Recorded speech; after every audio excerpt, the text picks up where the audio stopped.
বঙ্গোপসাগরে অবৈধ কাঠের ট্রলার ও অবৈধ জাল বন্ধের দাবিতে পটুয়াখালীর কলাপাড়া উপজেলার কুয়াকাটার বিক্ষোভ মিছিল এবং মানববন্ধন অনুষ্ঠিত হয়েছে।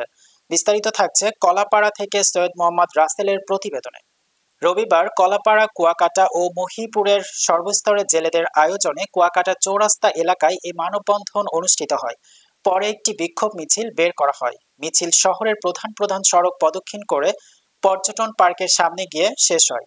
মানববন্ধনে বক্তব্য রাখেন আশার আলো মৎস্য সমবায় সমিতির সভাপতি নিজাম শেখ, কুয়াকাটা জেলে সমিতির সভাপতি আবু হানিফ ঘরামি ও কুয়াকাটা মাঝি সমিতির সভাপতি চানমিয়া সহ জেলে ও মৎস্য ব্যবসায়ীরা। মানববন্ধনে কুয়াকাটার মৎস্য সংশ্লিষ্ট 7টি সংগঠনের হাজারো জেলেরা অংশগ্রহণ করেন। মানববন্ধনে বক্তারা বলেন, বিগত 10 বছর যাবৎ অবৈধ ট্রলিং এর ছোট ফাঁসের জাল দিয়ে মাছ শিকার করে আসছে কিছু অসাধু জেলেরা।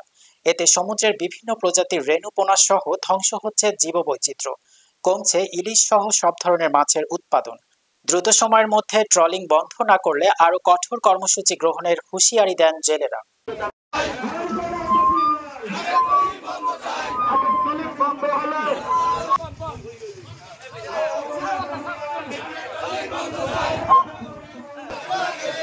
অসাধুরা গেলি কই, হই হই রই রই, হই হই রই